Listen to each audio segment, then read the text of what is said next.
Okay, hello everyone. I've never done anything, I've not done one of these classes or anything like this before, so a bit nervous. Funnily enough, when I've got a camera in my hand, I feel invincible.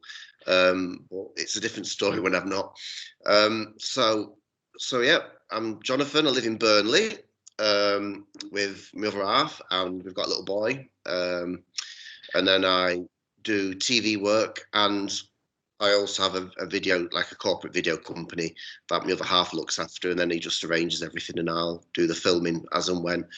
So I'm currently just doing Homes Under the Hammer for my sins, a show that I never said I'd work on, and here I am doing it. I didn't think it'd be still on TV after 18 years.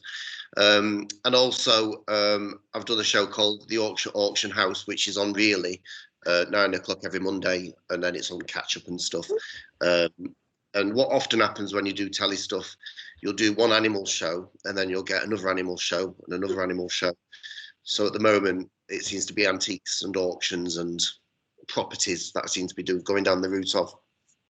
So I first started doing video production. Well, I first started getting interested in telly, I should say, when I was quite young, and I used to sit and watch telly programs playing with my Lego, and I used to build the TV sets out of my Lego. So I remember making Pauline Fowler's Kitchen by looking at how they did the camera angles and stuff. And then as I got a bit older, got a bit more mischievous, I got into graffiti, and not particularly stylish spray can art. It was just tagging, but the fact you could tag your name on a bus and it would drive all around Tameside where I lived, I thought was quite cool. And kind of reflecting on that, it probably was me first broadcasting or getting the message out, I suppose. I had a good school teacher who saw the potential in me being creative, although destructively creative. And the school got a video camera because they knew I was interested. And then that was at 14 years old. And then since then, that's what I've done. I've just been filming forevermore. And now I'm 46 and I've done it for 32 years. I did a college BTEC at Oldham College, which was quite technical. And then I went and did a degree at an art college, a BA honours degree. And during that time, I was working at McDonald's doing kids' parties. And I wanted to do kids' TV, not on camera, behind camera. And probably my first job ended up being at Nickelodeon, a kids' TV channel. And that was because a lot of the work involved communicating with kids. And I was used to, getting down to their level, so to speak, and talking to them. So that's my background in a nutshell. I've got a show reel of clips which I'll show you, which I'll aim to play now. So I'm sure someone will give me the heads up if it doesn't show. So is that all right? In America's Wild West. Away from paved roads, mobile reception and paparazzi. So this is Celebs on the Ranch and Celebs on the Farm I did for Channel 5. In North Yorkshire, self-taught chocolatier Ashley McCarthy is known for his fun chocolate sculptures. Ashley's first job is to build the chocolate shop's walls, using rubber mats to form. So I literally spent months in Ashley's kitchen filming him doing chocolate stuff. I got sick of the taste of chocolate. Yeah, he is, yeah. New experience. And Claire's 3-month-old ferret Jansen is in the mood to investigate. She's come for a register him at vets to make sure he's all right. We need to know about flea treatment. He looks a bit of a live wire. He's a little whirlwind. He looks it. He's not a Formula One driver, is he? That's what he's named after. God, He's named after Jensen, but he takes after it, no problem. he's lovely. Not like everyone I grew up with, I'm not going to lie. Look at your baubles in your bed. Tangible. You say there's somebody that looks like me that might be offended by this. Correct. Correct. Do you know what that word is? January, but something else happened. Close. Veganary. January. Veganary. Vocabulary. Veganary.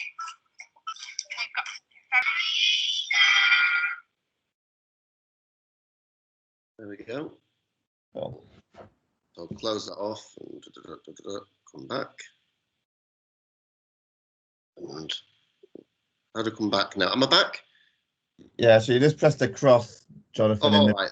screen, and you'll be back. I'm back in the room. Yeah. Sorry. Still getting used to this. So that last clip, the chocolate school, the chocolate being smashed up in a school. There's so much stage management. You're filming it yourself. You've got a load of kids. They're going to smash up a chocolate sculpture, and there's only one take, and there is literally there's no chance of doing anything again. So it's quite daunting, and it's quite a big part of the show as well. That was like the big story that they had in the show. So yeah, there's a lot of like controlling the situation while not just shouting all the time at people and whatnot. But that's like my telly work. But I suppose the reason why I was asked by Danny to do this today was because it's about the online video stuff that I do. So basically in 2006, YouTube started in the UK. I'd already been filming stuff in the gay village in Manchester. Daft, stupid films. I'd take a tub of Play-Doh out and I'd just hand it. I'd literally go to someone, I'd hold the Play-Doh in front of my hand, I'd hold the camera, and I'd just get people to make something out of Play-Doh. They wouldn't even talk to them often. And they'd all make willies, as you'd expect, and it became quite daft, funny films. Took very little effort to film. Literally, you'd film it in 15 minutes.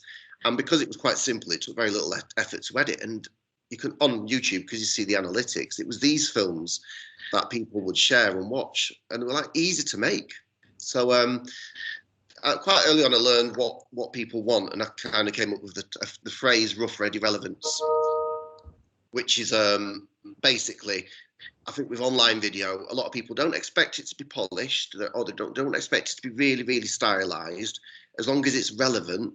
And usually relevance comes down to the date and the time, such as Jackie Weaver as an example, people making films about the whole Jackie Weaver parish council thing that went on a couple of weeks ago. Because it's relevant, people want to see it and they share it. And it's ready quick, and it's rough around the edges. And that's absolutely fine for people. I've got an example of this, and it was when Woolworths closed down. And I decided to go and take my camera and film the Woolworths store in my local town, which was Stockport. So I did this film literally in, I'm going to make sure, bear with me as I try and make sure you can see it. Go to there. I filmed this literally in 3 minutes.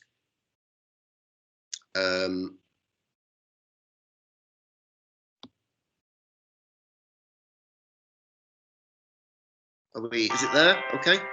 Right.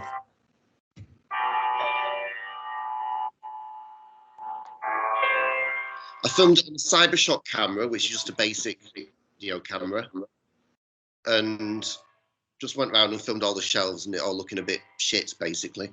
And he edited it literally. There was very little to edit, and I actually was editing this lying down on the sofa. I wasn't even sat at a desk. I just remember how basic and how little effort I put into it. But because the video asks questions and it's emotive and it was relevant to what's happening with all these Woolworths stores closing, I think even now, if you go to YouTube and just type in Woolworths, this one comes up at the top.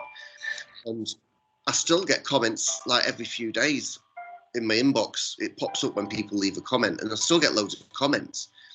And again, it was just rough, relevant, and it was ready quickly. So that's another one that I did. And there's nothing particularly, ambitious about it. It was just, I just filmed what I could see and then just edited it together and put it online. And because it asks a question, people in the comments would react as well. And at that point, I think online video was a turning point. There's quite a lot of people who worked at Woolworths that were posting like goodbye videos.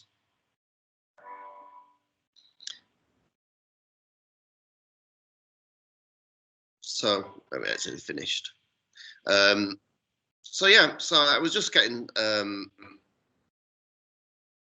think I'm back, my head around what was working online, and also applying like TV making processes to make an online video. The audience online are totally different to TV because they've got really, really short attention spans, and they need to be hooked pretty early on. So my YouTube channel, funnily enough, I don't know if you're familiar with LGBT culture, my YouTube channel was filming a lot of gay bears, which is basically big hairy men who don't necessarily conform to standard LGBT, you know, gay blokes. They were just blokes who liked blokes. So a lot of my videos were done in a childlike setting or situations. I mean, there was still a little bit of suggestiveness, but YouTube was quite strict. And at the time, Richard and Judy had just started their own TV show on a channel called Watch, and it was big news at the time that nobody was watching Richard and Judy. There was only like 25,000 viewers a day were watching Richard and Judy doing this new show. My YouTube channel was getting 40,000 views a day, and that's what the stats showed. So there was more people watching fat gay blokes than Richard and Judy, and I was just thinking, this is just unbelievable. And it wasn't just men watching the men. There was about 15% of the audience was women as well. And it was just like, and it was an early stage of YouTube, but it was just like, it was phenomenal. And I just got that fire in my belly to make more of that kind of content. And we did all sorts, from Britain's Next Bear Model, obviously filming Pride.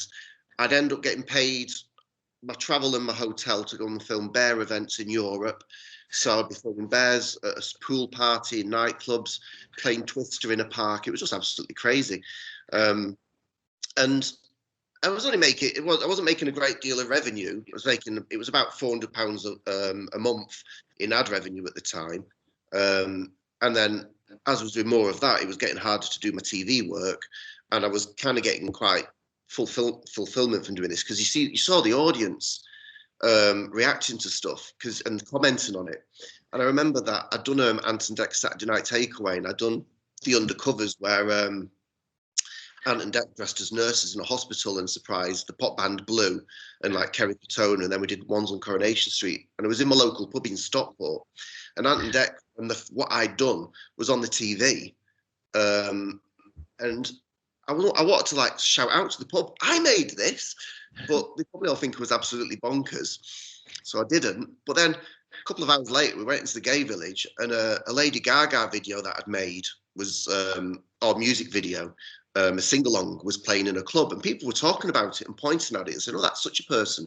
And I was thinking, God, this simple video stuff I was doing was getting more of a reaction than the stuff that was mainstream. So, and the sing-alongs became a big part of the stuff I was doing as far as on my YouTube channels. And one of them, if you forgive the French, is a Lily Allen song called Fuck You. And what I did was I did it at Manchester Pride. And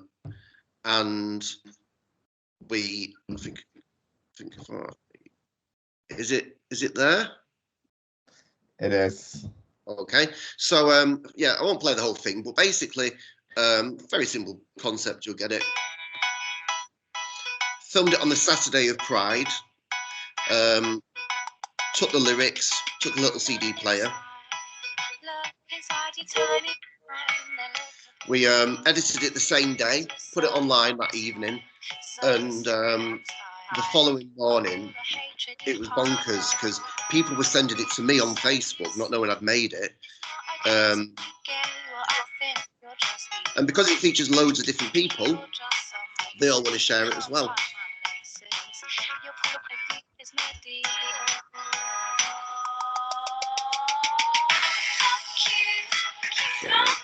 So I'll skip forward, and because it ends in a crescendo with the crowd singing. And this was done to support a charity called the LGF, Lesbian Gay Foundation, at the time. I think she was off her face.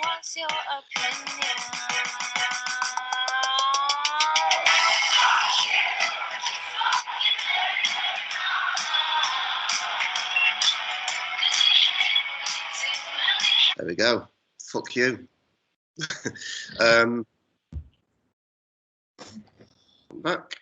There we go. I think I'm back. Am I back? Yes, you are. Good. So yeah, and I don't mean to name drop, but at the time I was working with Stephen Mulhern doing Animals Do the Funniest Things, and we're filming literally the next day in a theme park in Spain, and then I was constantly on my phone because every time I looked at the YouTube video, the views had gone up and up and up, and I don't deny it felt great. But I was like, I can't believe it. And then it was like 50,000, 60,000, 80,000. And I showed it to Stephen, and he goes, oh, you need to speak to my mate who works at Butlins, because Stephen used to be a Redcoat. So then I ended up getting loads of work with Butlins, doing sing-along videos with Redcoats. And then he went on to sing-alongs at Cheshire Oak Shopping Centre. Mercure Hotels were having events where you do sing-alongs with the guests. Brownies, I did a sing-along with the Brownies. Football clubs, it just went on and on. So over time, we did a catering company, local authorities, sports trusts. And before I know it, just did loads and loads of these sing-along videos. And they're done exactly like I would do a TV show, but because they featured loads of people and they were usually done quite quickly, as in you film it, because you film someone, they want to watch it on telly as soon as possible. So you're doing this, and then of course people want to share it and show their friends, and so that resulted in basically, you know, the videos getting quite a lot of shares. And so that was where I was at with my video company. Now I called my video company Belly Flop, and at the time, because I was doing all these gay bear videos, as a bit of a nod and a wink to bear culture, I called the company Belly Flop because it was just a little cheeky reference to bears with bellies and stuff. I know it's bonkers, but and it also meant that the bears knew that, who was sharing all my videos. So when I was doing my boring, so to speak, corporate videos for Stockport Council, waste recycling, the bears would all watch it and share it and comment on it, because in genuine, what a great video, because they knew it was helping me carry on doing my own YouTube stuff. So it was all a bit crazy, although of course, if I did film a chunky guy in a corporate film, they'd all start saying, oh, he's gorgeous and stuff. So it went both ways. You'd end up with like some confused customers, but well, that's where I got to. And I was still doing my telly stuff. And then I was working on a show with Uri Geller, who you may know or may not know, who bends spoons, for want of a better, example of what he does, but that's what he was known for. And at the time, he's quite an unusual character. He says, Jonathan, it's all about niches. You need to, you find a niche, and that's what you need to do. And kind of that's what I did. And so rather than looking for niches, I just accepted that you do a video and then someone asks for another video like that. And I would just embrace that. And the best example of that is, strangely enough, opticians. We did an opticians film. Another optician saw it. They mentioned it to someone else. And then Seiko, who make watches, well, not Fitbits, but watches, also do lenses for frames. So they came up with a point system for opticians to use for things like video or posters in the store and stuff. So we've probably made about 600 optician films by now. And they're not just, they're all independent opticians, but then there's offshoots of eye charities, other lens companies, eye care products, dry eye drops, companies that buy and sell opticians. And it's not rocket science. What do you do? You do a film for someone, an optician film. What did they do? They put it on their LinkedIn and they show them the mates that they went to university with, who are also opticians, and they go, "Oh, look at this! I've done this. We've had this film made." And then they'll go, "Who made that?" And that's so not next week, in May, I'm going down London. I'm doing 5 optician films, 3 for the same chain but different locations. One is a customer, we've already done one before, we're doing a new film for them, and then one is a new one that we're doing. So we just embraced the fact that we were doing all these optician films, and rather than go, oh, I'm getting a bit bored of them, it's like, what's a business? We've got a little show reel which basically explains, so it should be here. So, oh, you're looking at yourself there, are you? Is that okay? Sandy here. Perfect. Independent opticians like yourself since. Is that all right? Is that working? 2009. Yeah, that's great. videos, photography, and Google Street View virtual tours of your practices. In that time, we've gathered an understanding of your business, the way that you work, and how you want to communicate what you do to new and existing patients. We'd like to offer to independent opticians a service where we give support on how you communicate on social media. Twitter, Facebook, Instagram, and other social media platforms are often the first way of communicating many people now use. We can help you understand it and make it work for your independent practice. Before you commit to a costly social media contract, let us give you some guidance at no cost. Just email studio@bellyflop.tv or call us on 01282 222 620.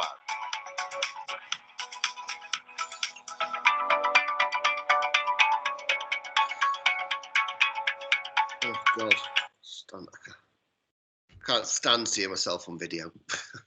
But if you're trying to get other people to do it, then you have to do it yourself, I suppose. So, and that video probably explained, we don't just do the videos. We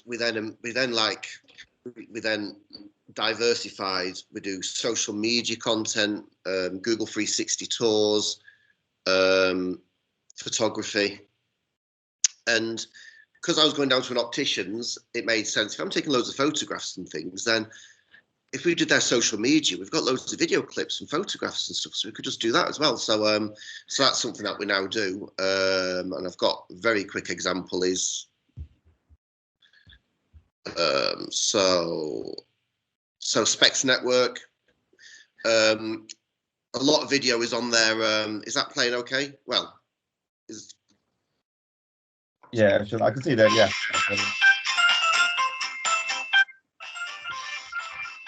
So there's loads of imagery plays a massive part in the posts that we're putting out. They're all usually video.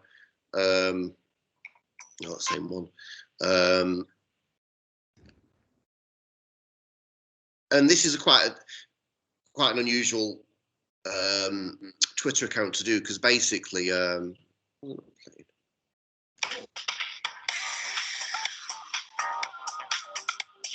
independent opticians are quite the whole point of why they work for themselves is they're quite particular.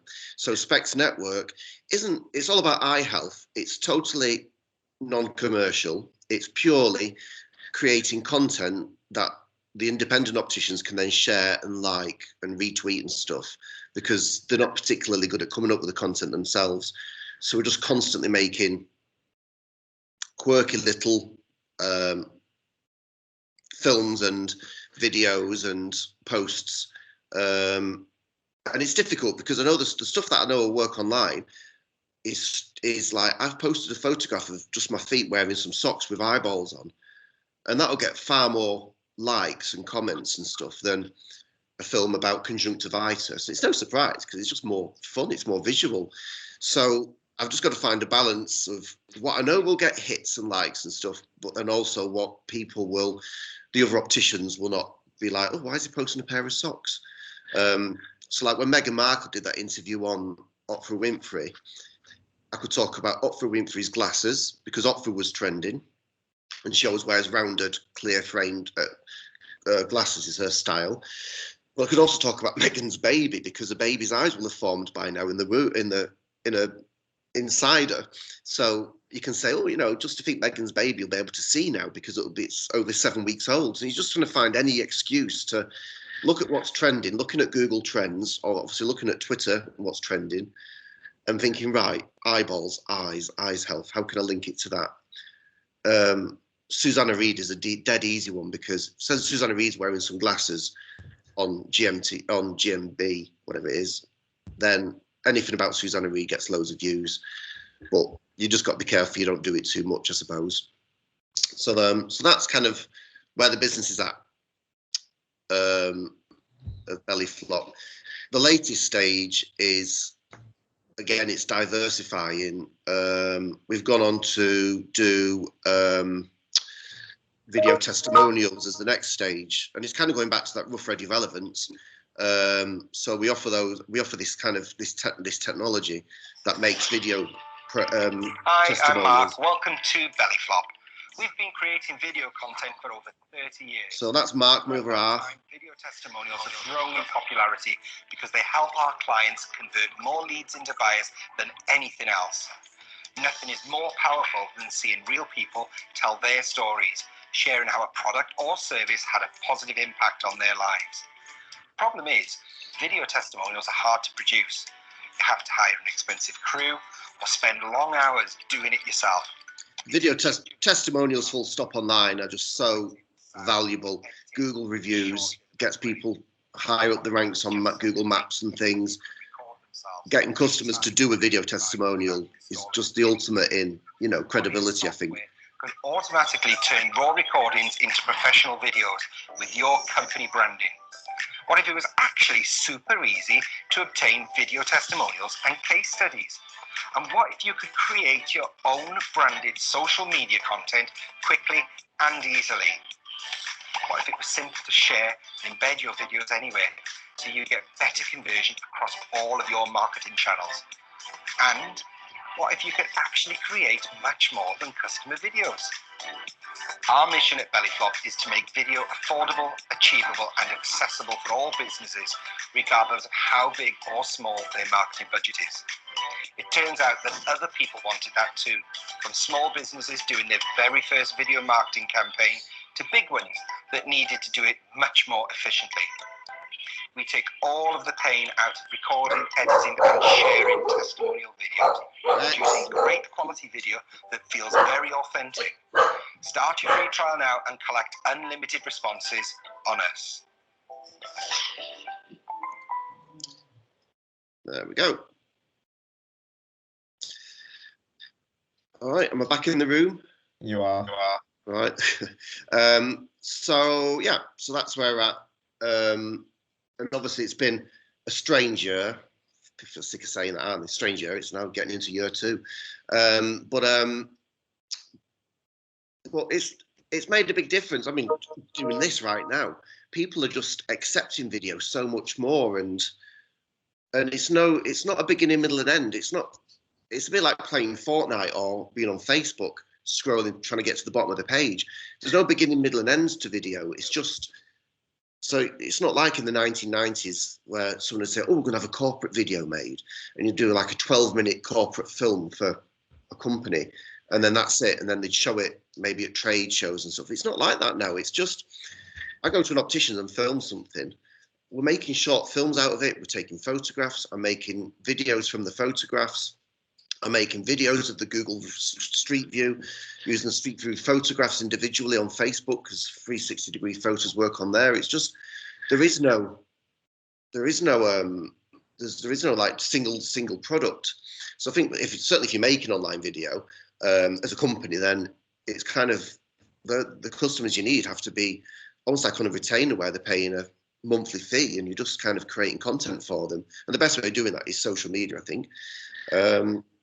And that's kind of where we are now. And as I've been really doing more tele stuff, and Mark's looked after the business, and he's got more of a financial head. Sorry, that's the dog barking. He's got more of a financial head than me. I'm just creative. I'm everyone's new best friend when I'm making a film. And in the very early stages of doing the online video, I'd turn up and make the film, and then the same person I'd often filmed, I was then having to ask them why they'd not paid me yet. And that got really difficult, because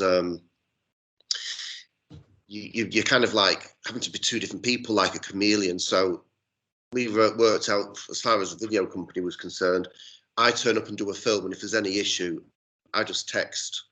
I would just text the office and say, oh, they think I'm going to be here for 8 hours when they're only paying for 4, and then that conversation will take place, just like an agent, you know, for someone on TV or whoever. The conversation takes place between the customer and someone in the office who's saying, you're taking the piss here, you're only meant to be there for 4 hours. And then I'm there filming going, oh, tell me about your job and why you love what you do. And I'm not the one then going, you're not paying me now because you're only paying for 4 hours. It's just a total clash of angles that you just have to avoid. So so that works well, and it's mainly David who goes out and does the filming, not me. And Mark just manages David's time and things like that. And it means I or whoever's doing the videos doesn't have to have that confrontation. So that's all of the company where I'm at. I know Danny because I took on an apprentice, and I think some of the people watching this might be interested in the idea of taking on an apprentice. And I think that the connecting an apprenticeship with online video it's a really good skill that the younger generations, as you call them, but I don't know, not Gen Z. What's the generation? Am I Gen Z? Am I millennial? Don't know what I am. I was born in 1974 anyway. Am I a millennial? Yeah, I think you might be a millennial. I think so. The generations like my little boy is 5, and he can make his own TikToks. He will, he'll dance. He knows how to switch. Well, if my phone's unlocked, he knows how to pick up my phone. He knows how to press record, and he knows how to make a video. And he's 5. Anyone who's like 17, 18 years old who might be an apprenticeship level, they've been living and breathing social media since they were born, and they've got the skill set. And it's a skill set that you just can't learn. You just almost like it's just instinctive. So for any companies, and who might be watching this, who are thinking of taking on an apprentice to help them with communicating, because it's not just online video, it's video, photos, social media. They're the go-to people, and if you can trust them and be open, and you need a company and a boss who is open-minded to try new things, then you can have some real success with it. Danny wanted me to talk about the different video platforms as part of this, and there's obviously YouTube because I've talked about it. Vimeo is used. We use it for business reasons because our customers can make changes to their films. They can click and give us their changes without having to write them in an email. We're making it as easy as possible for them. Facebook's great for longer videos and for videos, certainly video ads that are targeting, like ours I showed just a moment ago about video testimonials. We're targeting marketing managers of a certain kind of, keywords. And then obviously Twitter, I think, can work depending on the account. But the ultimate one for me that I absolutely love is TikTok. I think TikTok, it was called Musical.ly before. I think it's the ultimate social media, like network, channel, call it what you will, because they've got such clever technology. It links you up with who you want to see. In the early stages of TikTok, I really liked how it was workmen in high vis in the vans doing daft videos, and before I knew it, I'd scroll down my wall, and it was all blokes in vans or workmen, and I'm thinking, I've got a bit of an obsession with this here. That's what it looks like. And I think it's because you've obviously liked a few of the films, the keywords, so it goes without saying gay bears is coming up on my feed, things like that, some business ones. But ultimately what TikTok does is it allows you to make videos with decent, proper music without any commercial issues, well, provided you've not uploaded them yourself. It links not just to the right people and the right keywords, but your audience in your literally your environment, where you live.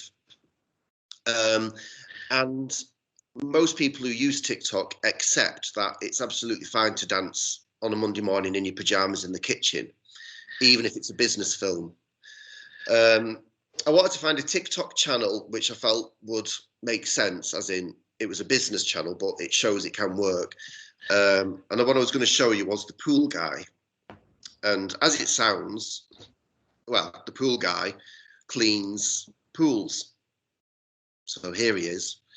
I think he's in Berkshire or Buckinghamshire. And he just makes films about cleaning pools. I don't know what this one is. We'll watch it. It's got 6.9 million views, so let's find out why. Alright, so I've come to check out this hot tub, which is in bad shape. It was here when you only moved in, so not sure how long it's been left for. But like the previous one I've done, there's slugs, spiders, water is horrible. I'm just going to take the covers out of the way and have a look. You're not going to want to take a dip in this, so I'm going to get the submersible pump out, drop that in and drop the water level. pressure wash the outside and the inside as it's draining. A few little toys found at the bottom. A few tough stains, so I've got the drill out with a pad on just to get them stains off. Fill it back up, cup of tea from the customer, get some hot tub flush, put the jets on, chuck it in, let that whirl round, clean out all the pipes inside. Give it another scrub down. Move out all the last bits. Put the hose back in to fill it up, and that's job done. Follow your boy for the ball work. Alright, so I've come.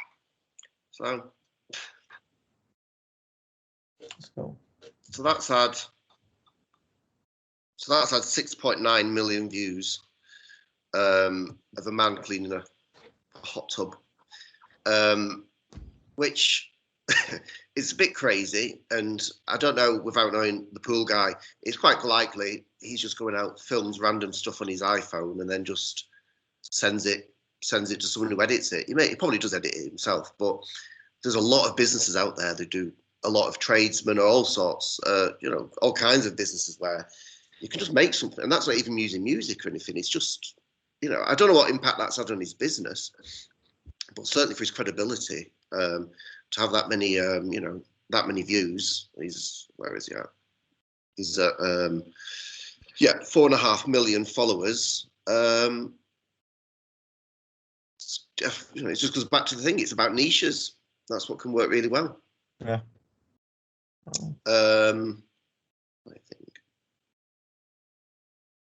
So, I was going to give you some takeaways, because that's what Danny said. Think of what are our takeaways, and I think there's 3 takeaways of hopefully what. I mean, I don't class myself as an expert in making video, because I just think it's a bit naff to say I'm an expert, but I've done it for 30 years.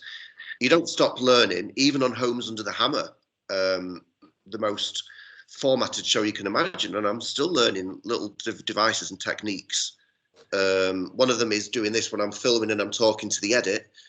We do that in front of the camera lens, which basically the editor then knows I'm telling him something that's important. Otherwise, he'll just fast forward through all the footage. So the moment he sees my hands like that, he knows, all right, I need to listen. And another thing is, I literally take the camera and walk around the house, badly filmed, just so that the editor gets a perspective of where the rooms all are, because it's all shot very, on tripod and stuff. So that's like things I've just learned past few months. So you don't stop learning. But hopefully the takeaways I can give you is the 3 of them, which is niches, and don't be scared of it being a niche. And a niche can be, down to a guy who cleans hot tubs. Parallels, as in finding the parallels in what you do and the people you're trying to connect with, finding the parallels. And sometimes that can be that you're gay, or you've got kids, or you're into certain music, or whatever it is. And then the other thing as a takeaway is time, and considering, going back to the rough ready relevance, and how long you can spend online video, in online video making it, is being realistic about the time it takes, because you might actually just be wasting your time. And if you're doing, say, a video testimonial, and you've got your customer to do that, and you've taken ages to film it, and you've done a bad job, not only has it taken your time up and a customer's time, it could also result in, when you don't put it online because you messed up or it's not a very good video, the customer might get offended by that and go, hang on, why have you not used the film? So they're the things: niche, time spent, and parallels. Those are my takeaways. There we go. Excellent.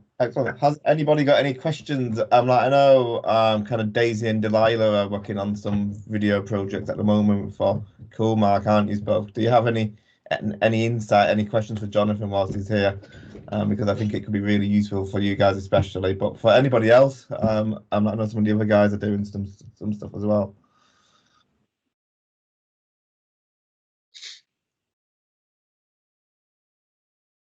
Maisie, you look like you're about to. I think you might be on mute, however. Okay, so kind of we've got a quick question from M. She says, hi there, I am an apprentice and one of my latest projects was filming. We have been trying to branch into video advertisement at my work. I have recently, however, I'm struggling for views. I have tried keywords, thumbnails, hashtags, sharing on socials, and transcripts in the descriptions. Do you have any words of wisdom to maybe gain more success? So she's basically getting content online, but not struggling to get it kind of going and people viewing it and it getting out there. Really, what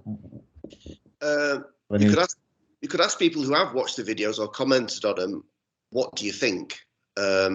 Literally let them know that you're not going to be defensive about it, but what do they want to see? Because if they're watching the videos already, then simply asking them, ideally a video, I mean, it depends on who it's for and stuff, but doing a video of yourself saying, hi, you know, it's me. I really want to get more of you watching my films. So what can we do for you? What do you want to see? Yeah. That can surprise you. When we do a film for a customer, there's a really important question near the end of this form that we send out, and it is, what videos do you like and do you not like? And that can be a real eye opener as far as assuming someone likes a certain film, and then they actually send you something that you think is really good. And we've had that. We're just doing something for Burnley Council, and there's an example that was sent to us, and we're like, oh, that's really good, but they don't rate it. Cool. Oh, there we're getting all the questions coming through now, Jonathan. So I think what we're kind of saying is,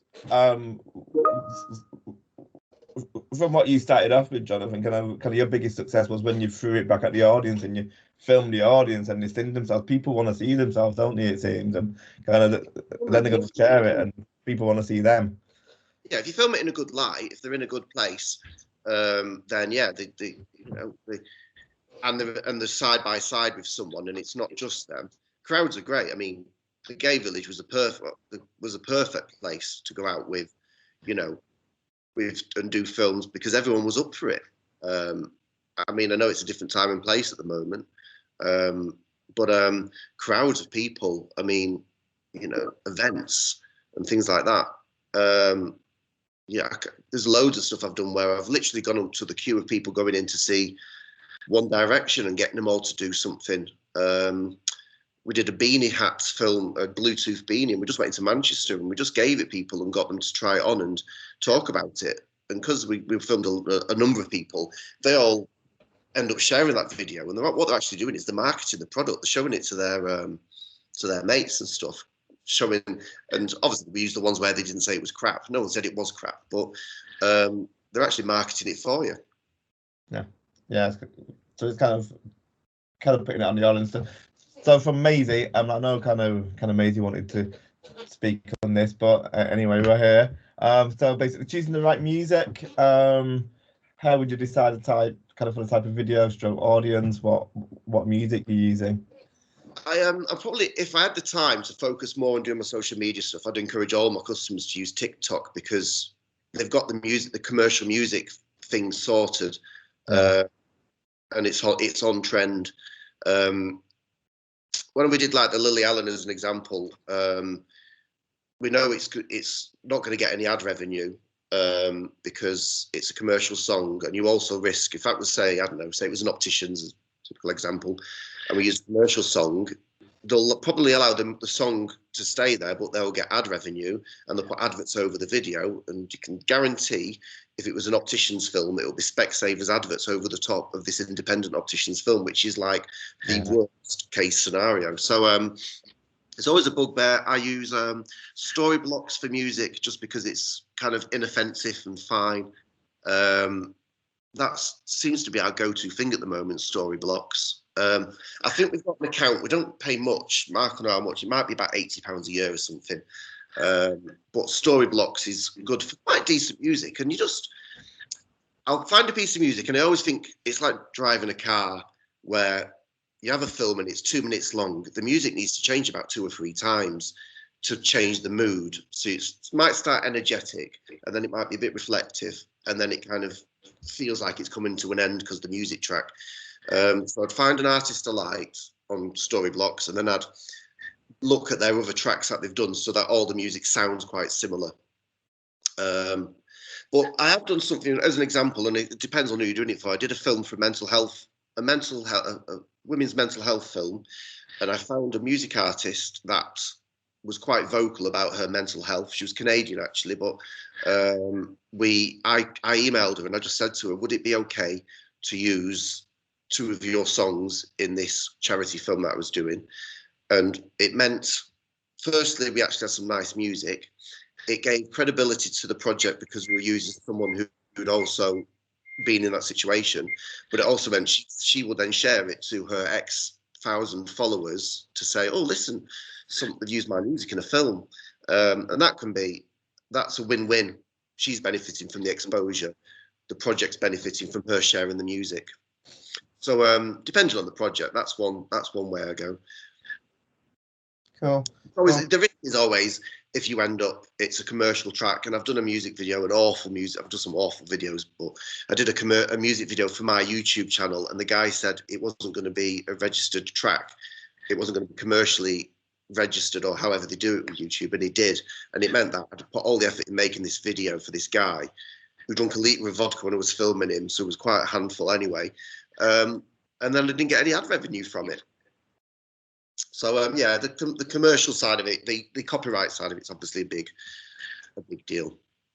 Yeah, no, definitely. And even things you find online sometimes that you think are basically copyright free, they end up getting kind of the ad revenue. They want to get their music out there, don't they? I guess so. It's just being kind of careful. Like I guess if you guys are musicians, or if you know any musicians, you know, there's that too. You know, some simple, you know, strumming. Cool. So kind of moving on to editing software. I'm like from uni, but I guess kind of more than editing software, the kind of kit that kind of people are using and stuff like that. Kind of, I'm like, if it's a small business, kind of maybe they got some kit around. Kind of most people have a camera, but start off with editing software, I guess. So we've got Avids in the office. Literally in the garden. So basically we moved when the pandemic started. I didn't know what was going to happen, so we ended up buying a shipping container, and that's in the garden now. We've got 2 Avids in there. Avids are really expensive. That's about £7,000 for an Avid editing system, and it's and I got those because that's what they use in telly. But these days we just use Premiere, Creative Cloud, £40 a month. It's amazing. Constantly updates everything from fonts to effects and things. Tutorials online are really good for it. So yeah, Premiere. There's a couple of things that we use as far as animations. There's something that we use that I don't see hardly anyone ever use, and it's quite cheap, and it's called Videos. It's VIDDYOZE. They're in Blackpool, but they actually market themselves to America, so it can be a bit confusing when you go to the website because everything's in dollars. But there's a time and a place for their animations, and they don't necessarily get a lot of engagement online, but the customers like them because they look quite snazzy. And I'll have someone who'll send me a photograph, and in 5 minutes I can make it into an Instagram reel, and they're like, wow, that's amazing. But that's kind of just blowing smoke up their arse, really, for want of a better phrase, but it is, because they're just like, oh, look at that, I've took a photo and he's made it into a video and it looks great. But you know, that's not what will get them views. Usually it will be something random like cauliflower cheese, as an example, where I once posted cauliflower should only be eaten when it's smothered in delicious cheese sauce, and it was just bonkers. I had more people sharing that than anything I've ever done. I didn't even take the photograph, I just lifted it off the internet. So, but yeah, videos is a good one. And there is some, you know, the doodly ones, can't remember what they're called, the animations ones. The only thing that we have used that our customers do not like is Speech Hello, which basically sounds quite clever. You just give it some scripts, and then it gets an artificial intelligent voice to recreate it. And none of our customers like that. Every time we've used it, they've always said, can we get a real person? And that's what we'll do. We'll find a voiceover artist and pay him £100 to do it. Yeah, cool. From Carol, I think this is coming down the kind of same theme as the animation, but she's currently making animated videos with kind of Biteable to introduce different parts of our EPOS software. Like kind of she worked for a software company. What makes kind of the two work in a shop such as Barcoding, yeah, the kind of software engineering company, kind of different charities. I've been mixing animated characters with real life people. Is this a good combination, or is it better just to stick to one? So mix it up a bit. Ask people. Just ask people that are watching them. Ultimately, look at the views. I know I've not used it yet, but Adobe has got some really clever where basically you can create using your face an animated character. But yeah, simple normally works better.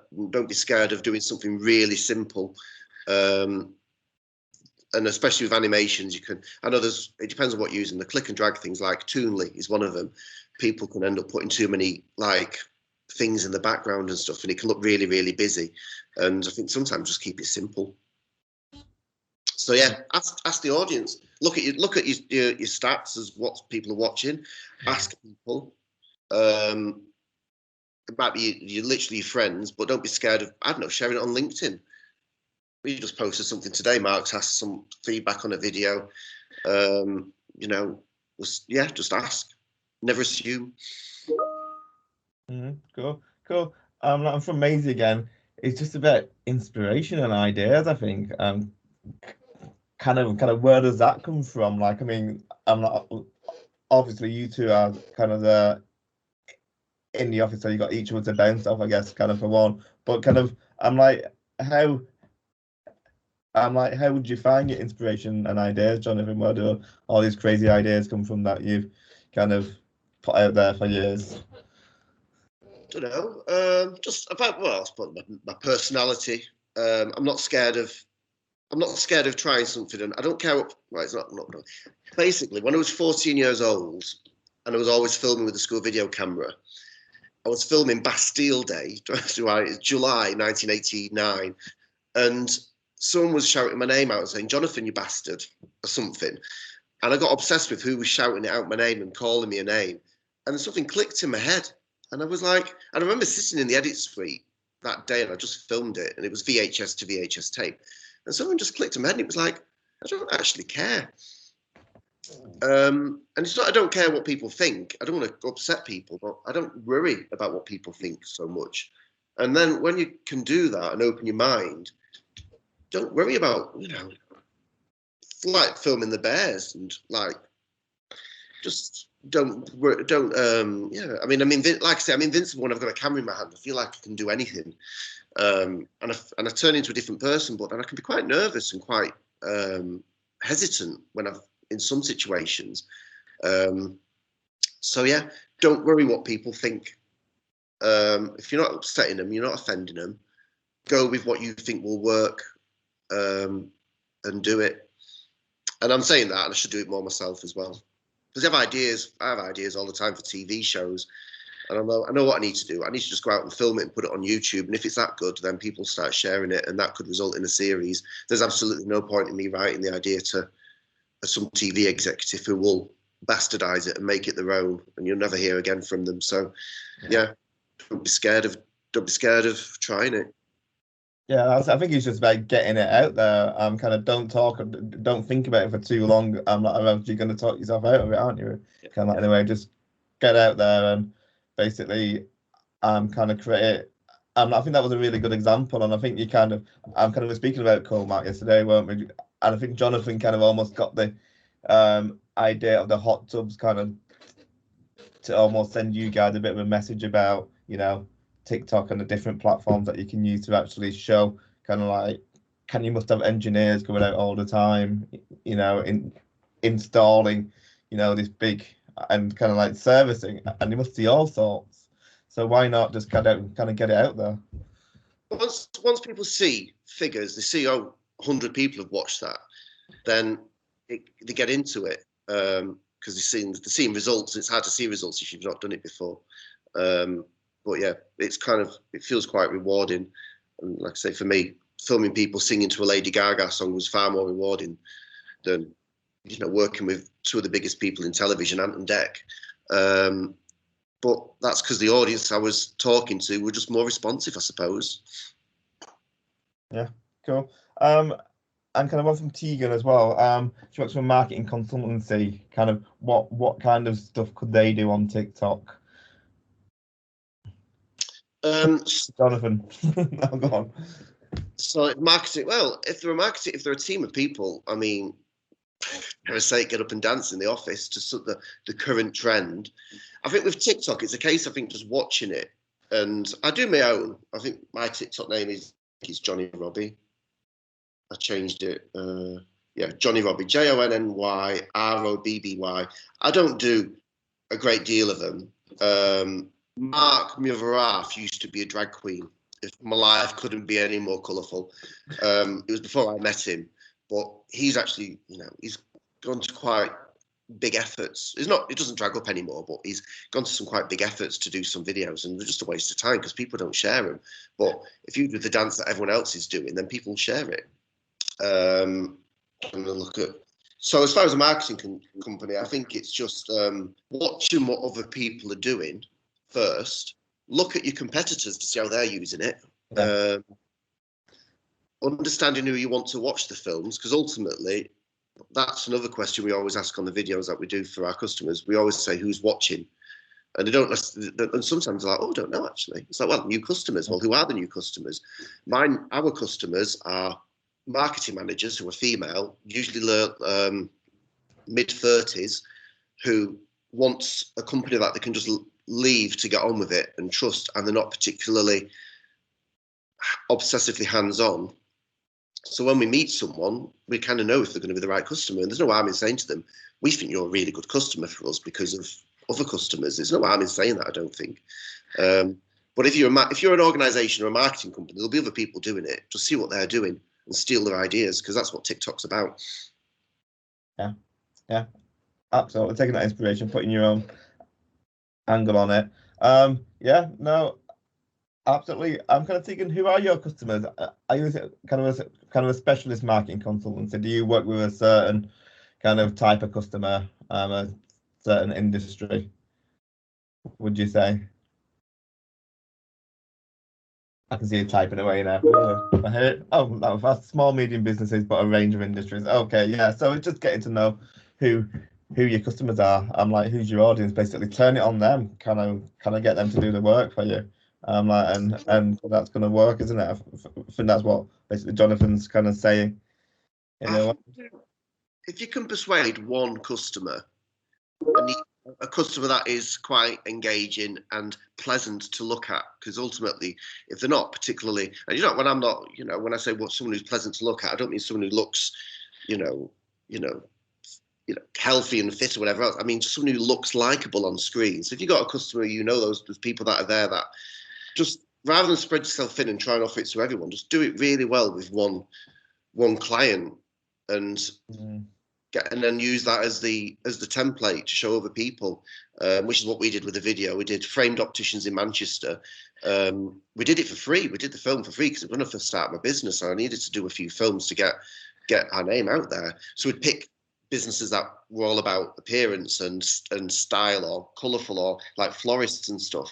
And I picked an opticians because when I met them, and then the people were they're quite nice to talk to, and looks like you could trust them, I suppose. So yeah, so you could just try and persuade them. You might have to do it as a freebie, but just say to them for TikTok, just give it a go. Let's try and do this. But you can't just do one video. You need a plan. You can schedule videos on TikTok, which I didn't realize until I looked at the I don't know. I don't know, just do them on my phone. We don't do them for business, but I'd love to, but just time. Yeah, there's a lot going for it, really, I suppose. Yeah, cool.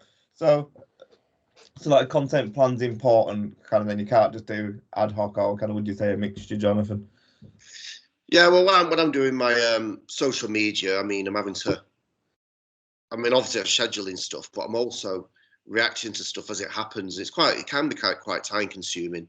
But for us, as opticians, as an example, it's about eye health. So it'll be about conjunctivitis or presbyopia or whatever condition, and I'll make I'll go to videos and I will use, I'll get an animation which they just like, and it gets people into the story, for like conjunctivitis, and you can think, how on earth can you make, so, but I'll show you what I did, because it makes sense to see it. I'll go to that.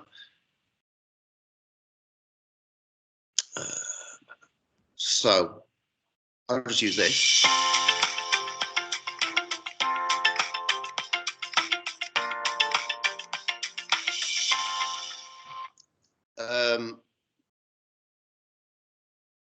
So random, I appreciate, but I'll use that because they'll look at it and go, oh, and then the wording of the post and social media will be, okay, today's lesson is conjunctivitis, but what is it? And there will be a brief explanation of conjunctivitis, and then it'll be a link to Specs Network's website, which will have the conjunctivitis downloadable leaflet.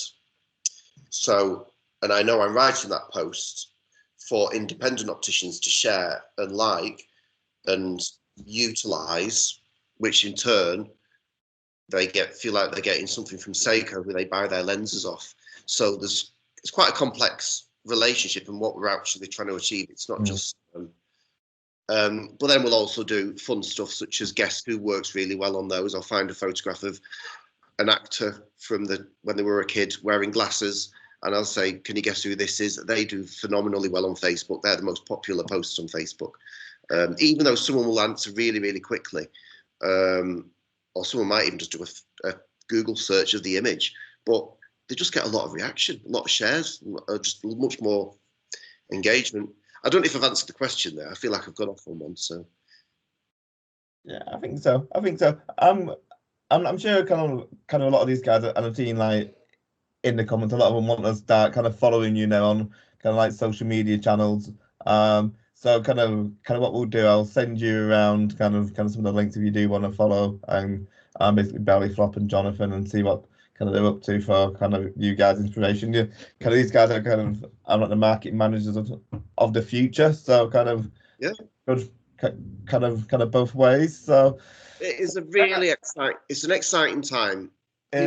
Businesses, older-fashioned businesses, are open more to the fact that you don't have to sit in the office in a desk. If you're making content, you need to be out there making content. You know, people aren't so paranoid now about people working from home.